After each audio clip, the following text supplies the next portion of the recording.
So welcome to today's video. We're back with the Video 2000 deck, and I left you last time rather tantalisingly at this particular stage because we're now going to be doing a bit of switch cleaning in this top region. So let's focus on some of the areas which look like obvious switches. First one is these three items here, which tell the machine if the tape is, I think it tells it possibly tape length, definitely if the tape can be recorded onto, and other things of that sort of nature. This one tells the machine if the cradle is locked into place, I believe, so we'll get that sorted out. And I think we have some other switches, certainly micro switches in play as well, as these decks are full of micro switches for various reasons, also full of optical sensors as well. So I can't you know, sort of deny the fact that it might be an optical sensor that's on its way out. So we have, I think, possibly there, and I think that's the obvious, actually here as well, it looks like a switch.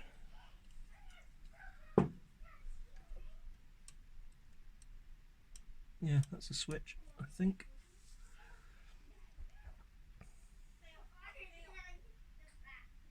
Yeah, so we do have a number of areas which could potentially be switches. Now, I'm just having a look to see if there's any points of the machine that I can lubricate, because these spools are on a real intricate pulley mechanism, and really is rather unusual and elegant the way it sort of all comes together. The video heads are obviously here, so these are our two video heads. There is what looks like this pickup here, which obviously tells the machine if the head is in motion. We also have pinch roller here.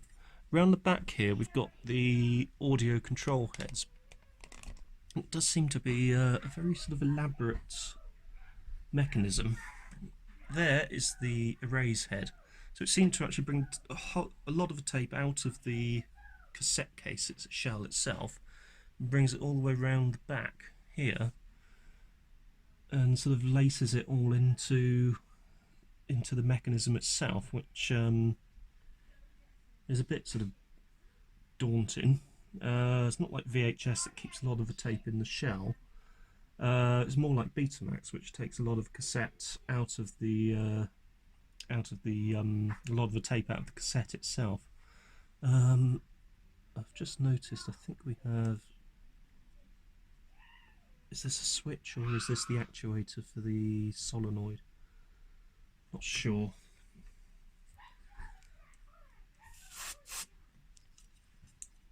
So I'm going to put this back down, put this back into position.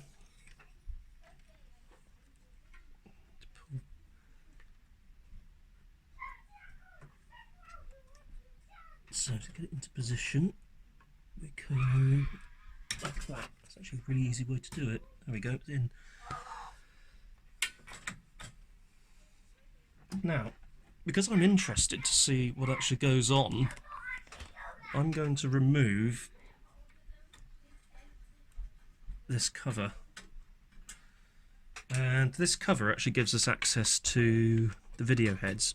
So you can actually clean everything without having to undo the machine in its entirety. It's actually, from a servicing perspective, it's rather elegant, if a little bit ungainly to the, like mine, untrained eye, so to speak. And yeah, I was right about those screws over here. They hold in this huge heatsink, which pairs up with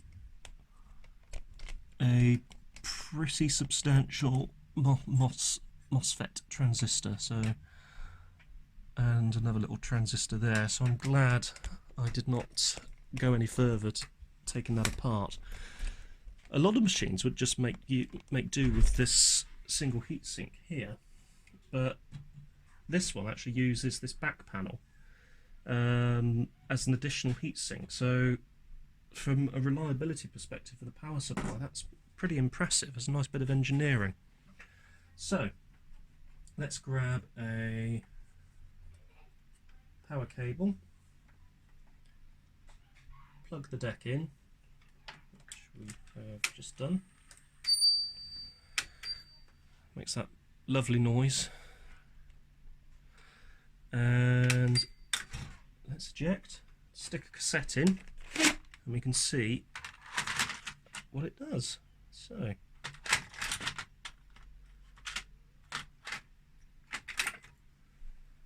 So we hit play. Might need to move this further out of the way. Just leave that there. So hit play. Actually, need to power it on first. Hit play. Head starts spinning. Tape laces all the way around. Locks into position. Capstan obviously brings tape through in the conjunction with the pinch roller. And you can't really see it here, but those spools are moving. So if I pause,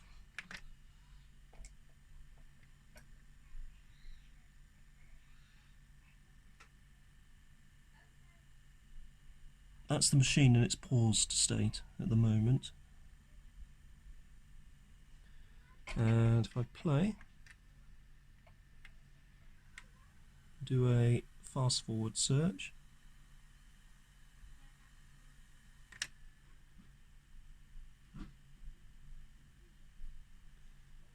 and let's just leave that playing for a bit. So let's pop that down.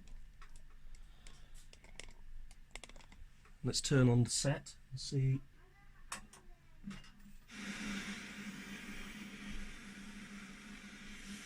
Need to put the coax in.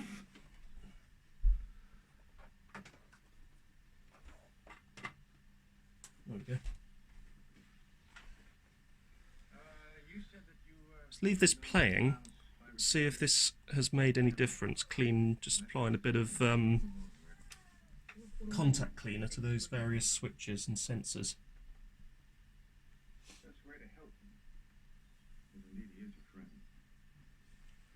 So I'm going to mute this as I don't want to get any kind of content hit. But what I will do is, that's pause.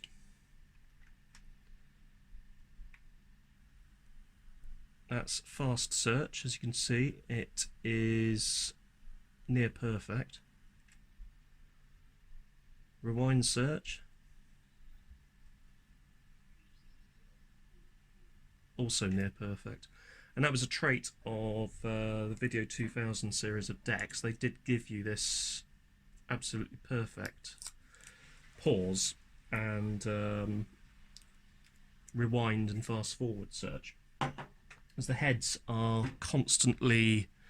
So you've got the tape, which is obviously wrapped around this in a slant, as is the way with machines that use helical azimuth scanning, but the video heads actually make perfect contact with each track on the tape, and apparently they're mounted to piezoelectric servos, so they do actually vary like that to maintain perfect tracking. Now, I'm not sure if these use a control track or not. VHS and Betamax use a control track. I don't think Video 2000 does. I think it actually monitors the video head, the video track itself, to see if it's sort of maintaining a perfect sort of alignment with the actual tape. Now, the other thing is the tapes are double-sided. So this is a VCC 480, which I think is a 4-hour cassette. However, if I flip it over to the other side, I can have another 4 hours.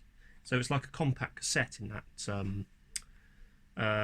sort of fashion, or that sort of state. And VCC, I think, does actually stand for video compact cassette, which would make sense. Now, the PYE, having sort of chatted with a couple of people about the KT3 chassis, does not seem to really like video signals, which is probably why we've got a bit of noise down here. That could also be the recording, but we also sometimes have a bit of flag waving up the top as well. So although it's a lovely little set, it's certainly not the best one for playing back video material. So I've actually realised I've been talking for over 7 minutes, and touch wood, or Formica, it's a table that is rather a nice little table. It's actually from the 1970s.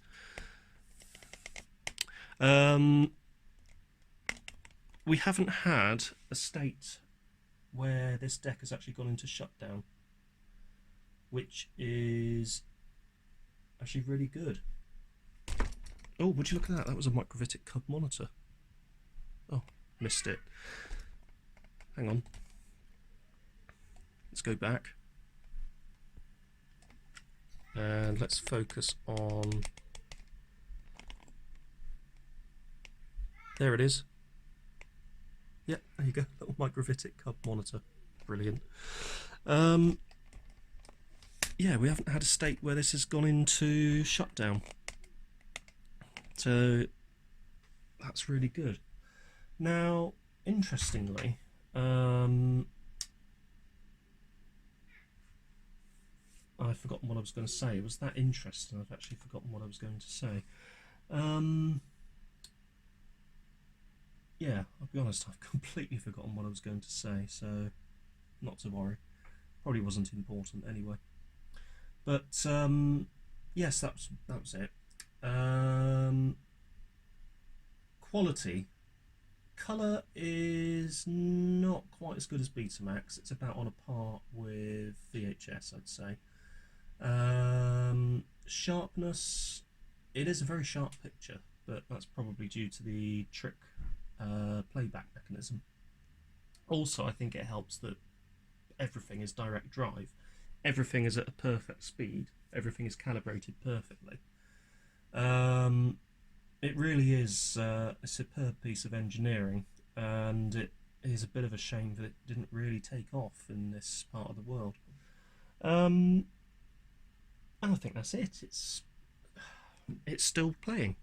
So I'm actually going to leave this here now, as it looks like we've had a bit of a successful rejuvenation of this deck.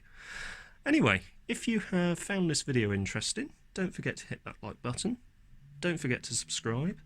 And thank you very much for watching, and I will see you with the next project.